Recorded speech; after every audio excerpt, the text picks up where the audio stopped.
हथियार इनको दे दिया गया और हमारी पुलिस से ज्यादा हरामखोर, ज्यादा भड़वागिरी करने वाली कोई दूसरी पुलिस नहीं होगी।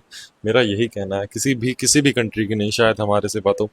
यहाँ पर भरत तिवारी का पुलिस ने एनकाउंटर कर दिया और कह रही है क्या कि उसने हमारे साथ बदतमीजी करी और उसने मतलब हमें मारने की कोशिश करी। उसने हथियार था उसके पास, हथियार आप लोग देख सकते हैं, उसने पहले ही फेंक दिया था, उसने पहले ही सरेंडर कर दिया था। पुलिस का कहना है कि वो फिर हथियार उठाने के लिए भागा।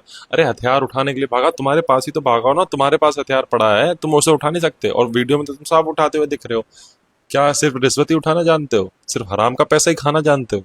यही आता है, इसके सिवा कुछ नहीं आता क्या आपको? पुलिस कह रही है कि भरत ने हमारे ऊपर फायरिंग करी। अरे फायरिंग करी, जो जवाबी कार्रवाई में तुमने उसे मार दिया, यही कहना है ना तुम्हारा? और फायरिंग करी होती तो भाई तुम इतने सारे खड़े थे, तुम में से एक आधा मरा नहीं क्या वहां पे?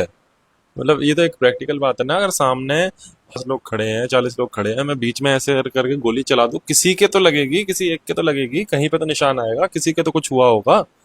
हम्म। या किसी के भी नहीं लगी गोली, हर किसी से बच के निकल गई और आपने उसका एक गोली मारी और वो मर गया।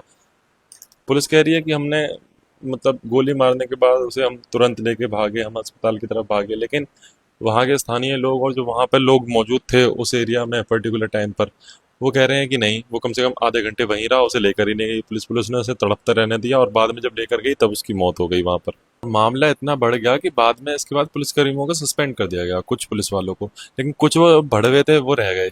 अब उनका क्या होगा? और सस्पेंड करने से आपको क्या लगता है दोबारा उनकी बहाली नहीं होगी? हो जाएगी, थोड़े दिन में फिर से हो जाएगी। क्यों? नेताओं के तलवे चाटेंगे जाके किसी के, एकदम साफ कर देंगे, जहाँ पे भी गंदगी वंदगी लगी होगी ना थोड़ी बहुत, वो सारी साफ कर देंगे, फिर से बहाली हो जाएगी इनकी, फिर से पैसा खाने लगेंगे, फिर से हराम की खाने लगेंगे। वही तो आदत है आज की डेट में। हालत ये है, अगर आप किसी के पक्ष की बात कहते हो या अपनी आप बात कहना चाहते हो तो आप पे या तो केस हो जाता है, या तो आपके खिलाफ राष्ट्रवाद का, राष्ट्रद्रोह का मुकदमा दर्ज कर दिया जाता है, या फिर आपके ऊपर ऐसी ऐसी धाराएं लिख दी जाएंगी, आपको इतना प्रेशराइज करा जाएगा कि आप कुछ बोलने के काबिल ही नहीं रहोगे, ना आपको बोलने का मौका देंगे वो लोग। और इस केस को लेके मैं बस एक ही बात कहना चाहता हूँ कि इस पे थोड़ी जांच वगैरह होनी चाहिए, अच्छे से कायदे से जांच होनी चाहिए, वो हरामखोरी वाली नहीं जो आप लोग करते हो। उसके सिवा कुछ बेहतरी कर लेना यहाँ पर। और इस चीज का दुख सिर्फ वही लोग समझ सकते हैं जिसके लिए भरत लड़ाई लड़ रहा था, जिसके लिए भरत तिवारी ने अपनी मतलब भाई वो मर गया इंसान, लेकिन मरते मरते भी वो उनके साथ रहा। जिनके लिए वो लड़ रहा था ना, वो इस चीज का दुख समझ सकते हैं।